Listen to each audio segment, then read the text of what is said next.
बिस्मिल्लाहिर्रहमानिर्रहीम, अस्सलाम वालेकुम नाज़रीन। मैं हूं आपका मेज़बान इंजीनियर काजी नुमान मुजाहिद, आपके पसंदीदा प्रोग्राम रीबिल्ड नेशन के साथ, और आप देख रहे हैं प्राइम कनाडा टीवी।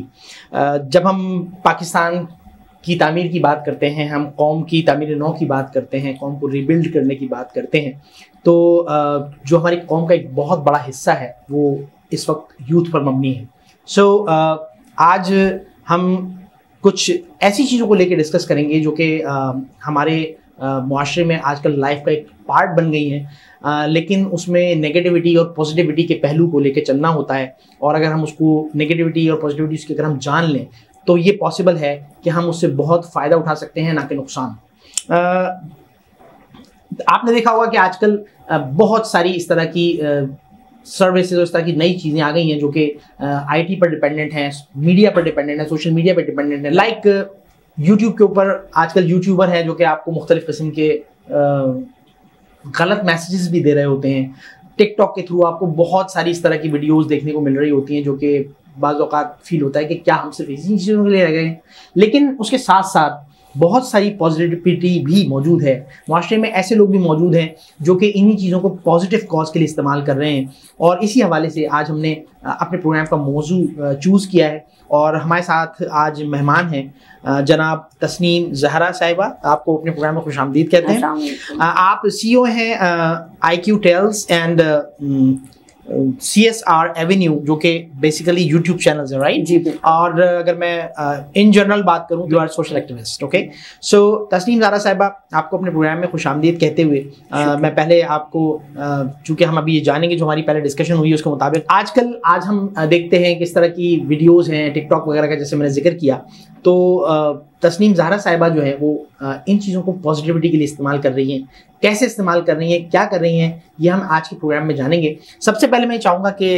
तस्नीम साहिबा आप इंट्रोडक्शन दें, क्योंकि मैंने तो बहुत एक छोटा सा इंट्रोडक्शन दिया है, बट माशाल्लाह आप जो इतने सारे काम कर रही हैं उसके हवाले से मैं चाहूँगा कि हमारे नाज़रीन को आप अपना इंट्रोडक्शन दें। ज़रूर नुमान, पहले तो आप सब लोगों का बहुत शुक्रिया, और आपको भी अस्सलाम वालेकुम, पाकिस्तानियों को भी, और हमारे कैनेडियन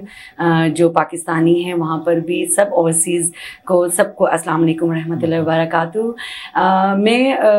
मतलब मुझे पॉजिटिविटी से सबसे ज़्यादा ये है कि मैंने अपनी पर्सनैलिटी को ग्रूम करने के लिए, और ये हम सब के लिए बहुत मुनासिब है कि हम वक्तन फ़वक्तन अपनी पर्सनैलिटी को, अपनी शख्सियत को उभारने के लिए कुछ ना कुछ छोटा छोटा करते रहा करें और पॉलिश होते हैं इस तरीके से। तो उस में मैंने जो है वो मैं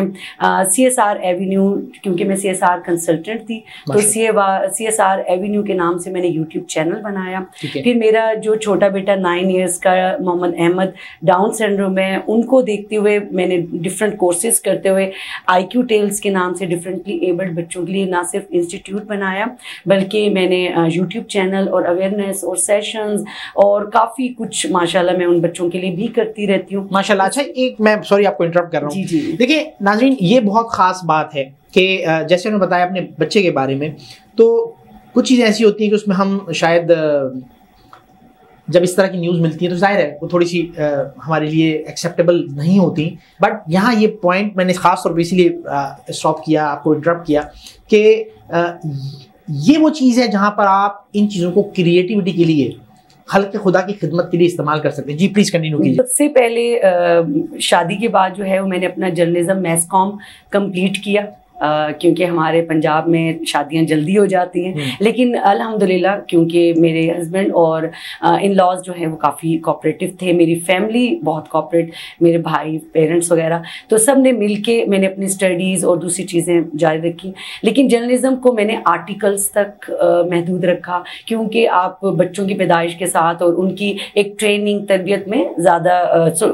ऑफिशियल वर्क नहीं कर पाते। लेकिन उसके साथ साथ जो है मैं वो सोशल एक्टिविस्ट बनती चली गई, और उसके साथ मैंने जो है मोटिवेशनल स्पीच शुरू की, क्योंकि हमारे यहाँ रोज़ बरोज़ अभी ये 2 इयर्स जो 2 साल हमारे कोरोना के हैं, इन्होंने बहुत ज़्यादा लोगों को डाउन किया। तो वो चीज़ें जो मेरी मतलब सिर्फ एक सोच में थी कि हमें ऐसा करना चाहिए, लोगों को ऐसा, तो वो एक जैसे आप हमारी डेली रूटीन है, तो हम डेली रूटीन में एक अलग हमारी होती, लेकिन कुछ चीज़ जैसे एकदम डेली रूटीन चेंज हुई, कोरोना ने सब कुछ बदल दिया। तो उसमें मैंने पेरेंटल काउंसलिंग और मोटिवेशनल स्पीच जो है ना, उसका मेरा बहुत अमल दखल रहा। मैं बहुत सुनता हूँ ये मोटिवेशनल स्पीच, और आजकल अगर हम देखते हैं तो ऐसे बहुत सारे लोग हमारी नज़र से गुजरते हैं, कुछ हमारे प्रोग्राम में भी आ चुके हैं जी। तो लोग जो है ये जानना चाहते हैं कि ये मोटिवेशनल स्पीच क्या होती है, और इसी तरह से आपने जब पेरेंटल काउंसलिंग, तो बेसिकली मैं चाहूँगा थोड़ा सा इसको आप डिफाइन करें कि एक्चुअली ये क्या चीज़ है। देखिए, आप और मैं हैं, जैसे आजकल और उससे पहले भी, जब से हज़रत आदम अलैहिस्सलाम से लेकर आज तक जो है और क़यामत तक हमारे साथ जो है ना, वो डिप्रेशन, मायूसी, जल्द दिल छोटा कर जाना, शिकस्त तस्लीम कर लेना, मतलब नेगेटिविटी जैसे आपने स्टार्ट लिया, वो साथ साथ है। तो मोटिवेशनल स्पीच उसी का हिस्सा है कि एक बंदा, अगर अल्लाह ताला ने आपको सिलेक्ट कर लिया है, आपके पास इतनी मतलब एक दर्दमंद दिल भी है, आपके पास अल्फाज भी हैं, आप और कुछ नहीं कर सकते, दूसरे का दर्द बांट सकते। बिल्कुल ठीक है। और जब आप और हौसला दे सकते, जब आप कौम की तामीर की बात करते हैं तो उसमें बेसिकली शख्सियत की तामीर करनी होगी सबसे ज्यादा। हमें अपने किरदार को इस काबिल बनाना होगा कि वो इस तरह के तमाम चैलेंजेस को फेस कर सके, और जब इनफरादी तौर पर जब लोग इस काबिल होंगे तो फिर यकीनन कौम तरक्की की तरफ काम जाएगी। हमारी जो आजकल, जैसे आपने स्टार्ट में मीडिया की बात की, तो मीडिया को, हमारी जो यंग जनरेशन, उसके लिए जो है ना, वो स्पेशल मैं ये वर्ड यूज करूंगी कि उनको मोटिवेट करना बहुत जरूरी है, क्योंकि इतना गलबा है, इतना जलगार है नेगेटिव और पॉजिटिव चीज़ों की हमारे सोशल मीडिया पे, जो कि यंग टैलेंटेड लोग जो हैं वो देखते रहते हैं, हमारे स्टूडेंट्स, हमारे टीन एजर्स, तो वो बहुत जल्दी एक्सेप्ट कर लेते हैं, अपने ऊपर तारी कर लेते हैं कि अच्छा हम ये नहीं कर सकते, अच्छा हमें ये नहीं करना चाहिए। तो उसके लिए एक माँ भी मोटिवेशनल स्पीकर हो सकती है, बाप भी हो सकता है, आप, मैं, हर एक दूसरे को स्पीच दे के एक दूसरे को सहारा बन सकते हैं हम एक दूसरे। एक चीज जो आजकल चल रही है, एक 5G वॉर चल रही है कि हम सोशल मीडिया के ऊपर हम लोग इस्तेमाल हो रहे हैं और हमें पता नहीं है, खासतौर पर हमारी यूथ की अगर मैं बात करूं, तो ऐसा क्यों है कि हम सिर्फ नेगेटिव चीजों को ही बहुत जल्दी अडॉप्ट कर रहे हैं? ये क्या कोई चैलेंज है वक्ती तौर पे, हम उसी तरफ चले गए हैं नेगेटिविटी की तरफ, या क्या है? इसके हवाले से भी आप कुछ, अगर आपकी कोई स्टडी हो, अगर आपने इस पे कुछ थोड़ा सा डीप कोई इंसाइट्स हो कि आखिर हम सिर्फ नेगेटिव चीज़ों को ही क्यों अडॉप्ट कर रहे हैं, हमारे यूथ, इवन हम लोग खुद भी, हम नेगेटिव चीज़ों को बहुत ज़्यादा जल्दी प्रोमोट कर रहे होते हैं, शेयर कर रहे होते हैं, लाइक कर रहे होते हैं इंस्टेड ऑफ क्रिएटिव थिंग्स। ऐसा क्यों है? नुमान साहब, मैं आपको ना थोड़ा सा एक एग्जाम्पल के साथ ये बात क्लियर करूंगी, बल्कि अपने सारे व्यूअर्स को भी ज़रूर इस चीज़ को क्लियर करना चाहूँगी कि सबसे अहम बात ये है कि अगर आप नेगेटिविटी में ना अट्रैक्शन ज़्यादा, शॉर्टकट ज्यादा है। आप ये देखें कि मैं अभी चिल्ड्रन जो लेबर डे था, उस पे हम लोग एक सारे लोग, बहुत सारे कॉन्फ्रेंस थी, सब कट, हमारे ऑडियंस नहीं थे, हमारे ऑडियंस नहीं थे, क्योंकि उसमें लेसन है, उसमें बोरियत है। यही अगर टिकटॉक का कोई होता, इवेंट प्रोग्राम होता, या कोई हम लोग कोई हल्ला गुल्ला कर रहे हैं या कुछ, तो वो उस चीज़ को यूथ पसंद करती है। लेकिन जो सीरियस इश्यूज होते हैं, जो चैलेंजिंग हमें है, जिनसे चैलेंज है हमारे साथ, मुकाबला, कंपटीशन है, वो यही है कि हमें सीरियस लेना होगा, हमें अपने यूथ में थोड़ा पैशन, सब्र और ये लेना होगा कि हमें अगर लॉन्ग टर्म हम एक चीज को चला रहे हैं, अगर हमारा वो रास्ता थोड़ा लंबा है, लेकिन उसका जो एंड रिजल्ट है वो बेहतर है, बहुत अच्छा। लेकिन जो शॉर्टकट आप कहीं सक्सेस ले रहे हैं, तो वो भी टेम्परेरी है, फिर आपके लिए वो आपके लिए पायदार नहीं है। ये चीज़ हमें जहनों में बिठानी है और अपनी नेक्स्ट जनरेशन को ये ज़रूर हमें इसका कायल करना है कि वो थोड़ी मेहनत की तरफ आए, थोड़ा अपने अंदर की जो टैलेंट है वो बाहर निकालें। उसके लिए जहाँ जहाँ उनको हेल्प की ज़रूरत है, वो अपने हम जैसे सीनियर्स से लें और मतलब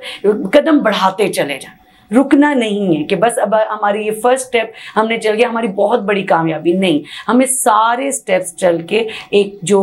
एंड का हमारी जो कामयाबी, जो आप यूथ के लिए जो आप एक पेरेंटल काउंसलिंग वाला काम कर रही हैं,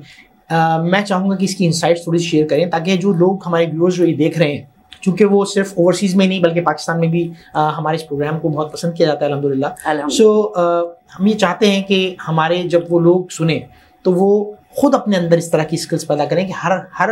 बुजुर्ग जो है वो अपने लेवल पे और एक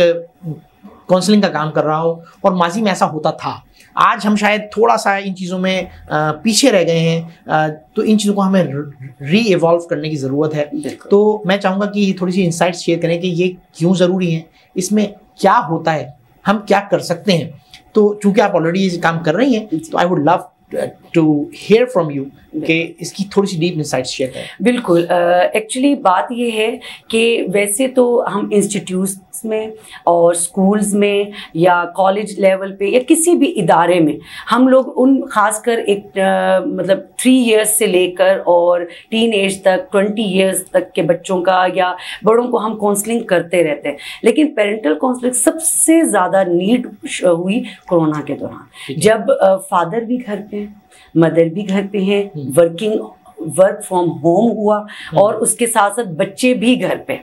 तो उस दौरान जब एक फैमिली खानदान इकट्ठा हुआ, उसमें काफ़ी सारे प्रॉब्लम्स हुए, और इस दौरान जो है उसमें भी प्रॉब्लम्स के साथ साथ पॉजिटिव और नेगेटिव दोनों चीज़ें हैं। सबसे पहले जो हम इतना दूर हैं, फादर जो है वो रूटीन में है, सुबह 9 से 5 PM तक या 7 PM तक रश में घर आ रहे हैं, एक चिड़चिड़े हो रहे हैं, मदर सारा दिन अपने घर के कामों में करके जा रहे हैं। लेकिन इस दौरान जो इन 2 इयर्स में स्पेशली जब फैमिलीज इकट्ठी हुई घरों में, बच्चों ने पेरेंट्स को समझा, पेरेंट्स ने बच्चों को समझा, मियाँ बीवी ने समझा कि क्या क्या प्रॉब्लम्स हैं जिनको हम दूर करके, जिन पे हम वर्क करके अपने बच्चे का फ्यूचर बहुत अच्छा कर सकते हैं। उस पर बहुत मज़ा आया। उसमें ये था कि कई फादर जो हैं वो एक्सेप्ट नहीं कर पा रहे थे कि हम घर पर हैं और हम लैपटॉप पे भी लगे हुए, बच्चा आता है तार खींच लेता है, ये शोर है या हमें खामोशी चाहिए, ये चीज़ें बहुत सामने आई। और इसी तरह मदर्स थी,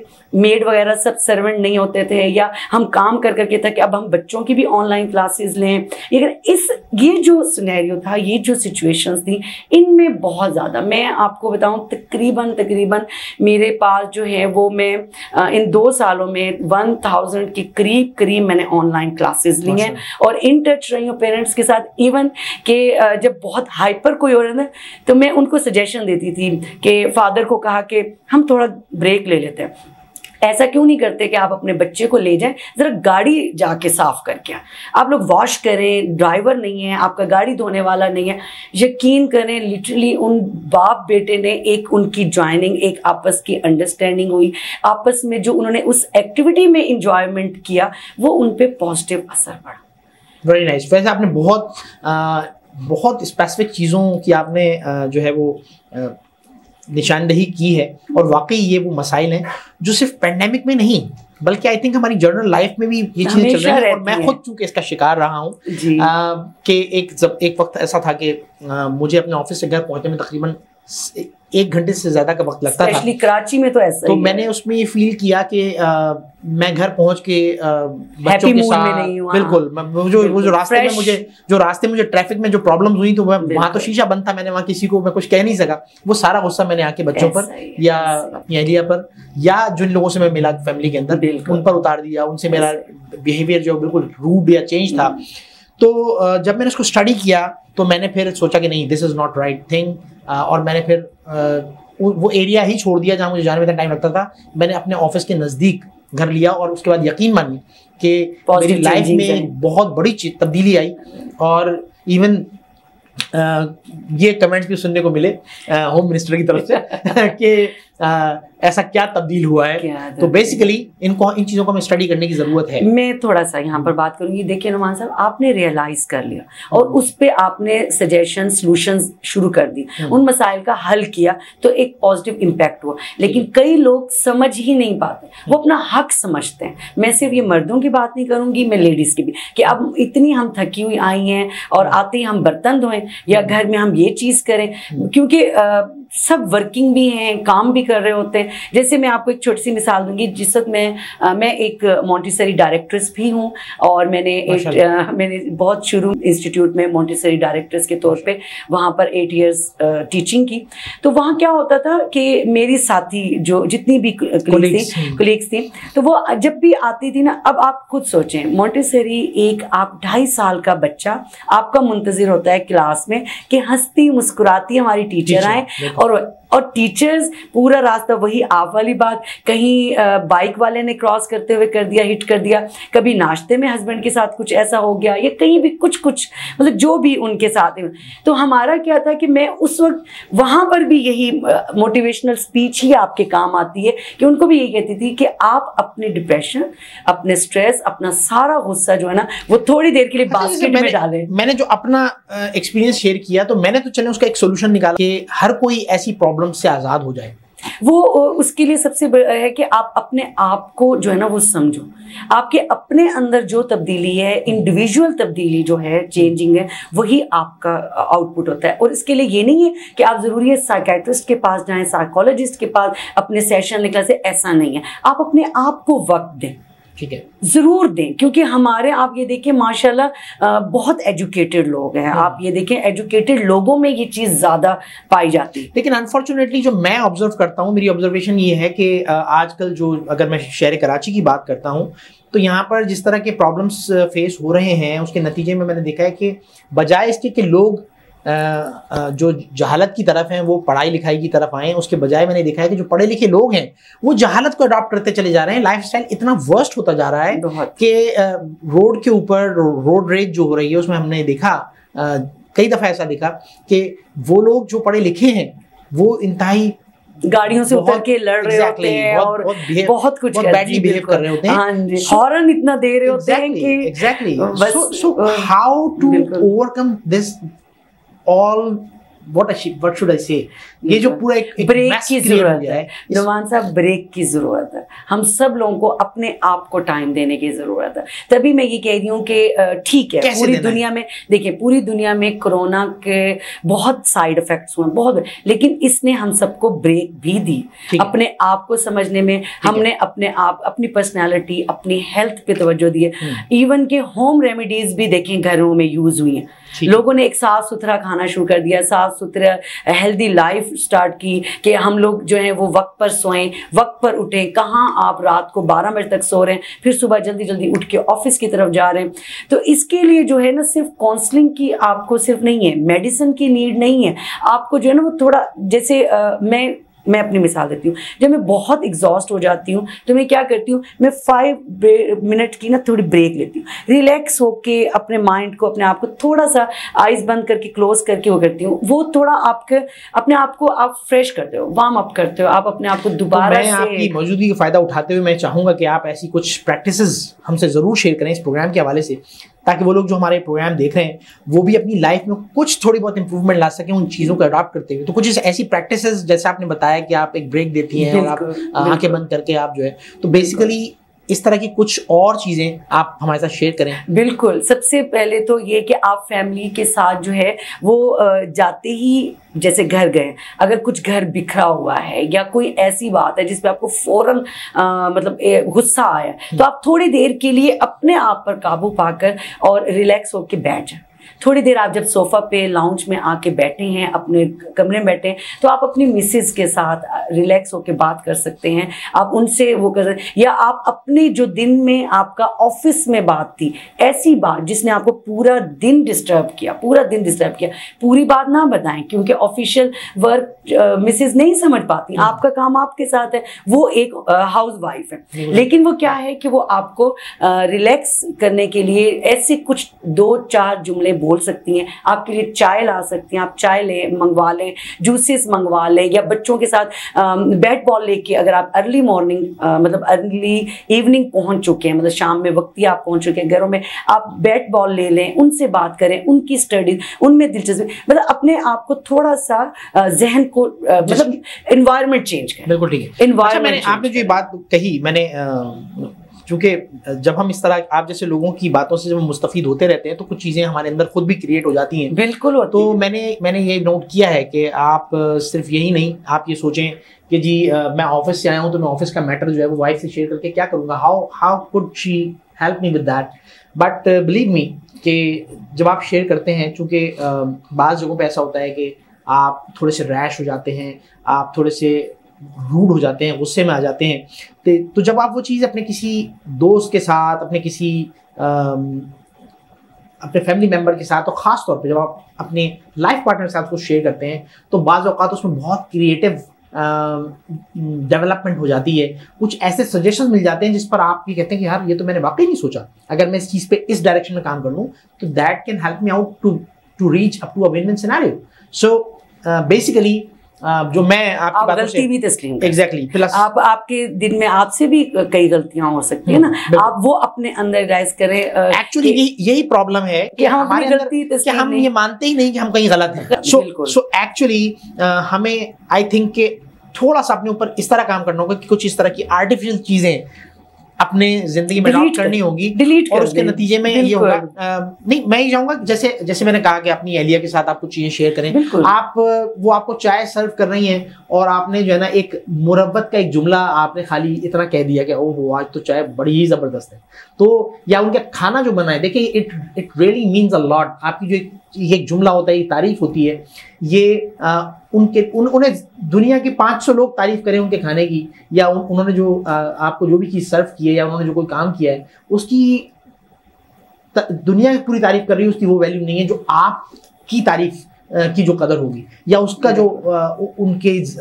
अपनी शख्सियत पर या उनकी ज़िंदगी में जो इम्पैक्ट आएगा वो बहुत मैटर करता है। मैं तस्नीम ज़ारा साहिबा आपसे प्रोग्राम के आखिर में लास्ट क्वेश्चन करते हुए कि यूथ को जो हम काउंसलिंग की बात कर रहे हैं, जो हम उनकी एक तरह से तरबियत की बात कर रहे हैं, तो कोई ख़ास मैसेज जो आप हमारे यूथ को देना चाहें? मैं उनको ज़रूर कहूँगी, क्योंकि हमारा जो है मतलब हमारा मुस्तकबिल वही है, हमारा मुस्तकबिल हमारे यूथ हैं, तो उन पे ना बहुत ज़्यादा तवज्जो देने चाहिए। इंडिविजुअली हर फैमिली, हर घर अपने यूथ को एक उनसे डिस्कशन करें, उनके साथ टाइम स्पेंड करें। हम टाइम स्पेंड नहीं करते क्योंकि हमारे पास गैजेट्स इतने आ गए हैं, अपनी अपनी दुनियाओं में हम लोग गुम हो गए हैं। अपने इवन के जो हमारी यूथ है वो कुछ भी हमारे से नया, जैसे आपको क्या पता आपके वक्त में होता था, ऐसा अब नहीं है, ये न्यू दौर। ठीक है, हम उनकी उतनी साइंस या उतनी टेक्नोलॉजी या उतना ज़्यादा हम नहीं कर सकते, लेकिन उनकी ऑब्जर्वेशन और हमारे एक्सपीरियंस में बहुत फ़र्क है। अगर वो बजाय इसके कि गलतियां करके सीखें, थोड़ा सा हम लोगों से, हमारे से सीनियर, जैसे नानी दादी को तो उन्होंने मतलब ये समझा हुआ है कि सिर्फ इनका सर झुका के बाअदब होके लेक्चर सुनना और बाद में कहना है कि लेक्चर था ना, नहीं, वो बहुत काम की बातें करते हैं, वो बहुत मतलब मास्टर्स नहीं है, एजुकेटेड नहीं है, लेकिन वो उन बहुत सारे तालीमी इदारों की डिग्रियों से ज़्यादा उनके पास इंफॉर्मेशन है, नॉलेज है, जो कि हमारे आने वाले वक्त में काम आती है। और उनकी पेशिन गोइयां तो हमेशा ही तकरीबन 100% सही हो रही होती है। तो बहुत शुक्रिया तस्नीम ज़ारा साहिबा, आपने हमारे प्रोग्राम के लिए वक्त निकाला, बहुत अच्छी बातें आज के प्रोग्राम में शेयर की। नाज़रीन, बेसिकली अगर हम थोड़ा सा माजी की तरफ जाएं, आज से 25-30 साल पीछे जाएं, जब ये गैजेट्स, ये चीज़ें इतनी ज़्यादा हमारी लाइफ में शामिल नहीं थी, जो हमारा मशरिकी मुआशरा है बेसिकली उसमें हमें उन इक़दार को वापस लाने की ज़रूरत है, चाहे वो हम 25 या 30% क्यों ना लाएं, जिसमें बुज़ुर्गों का एहतराम, बुज़ुर्गों की बातों को सुनना, उनको अपनी ज़िंदगी में इस्तेमाल करना हमारे लिए बेशक हमारे लिए कामयाबी का ज़रिया है। और आज जो हम बीइंग अ यूथ, ख़ास तौर पर मैं यूथ को एड्रेस करूँगा कि जो हमारे यूथ आजकल अपने बुज़ुर्गों से थोड़ा सा डिटैच हो जाते हैं, वो उनसे थोड़ा सा अवॉइड करते हैं मिलना, उनकी बातों को सुनना, इस चीज़ को वो अडॉप्ट करें, यकीनन वो ज़िंदगी में कामयाब इंसान बन सकते हैं। काजी नुमान मुजाहिद को इजाज़त दीजिए, अल्लाह हाफ़िज़।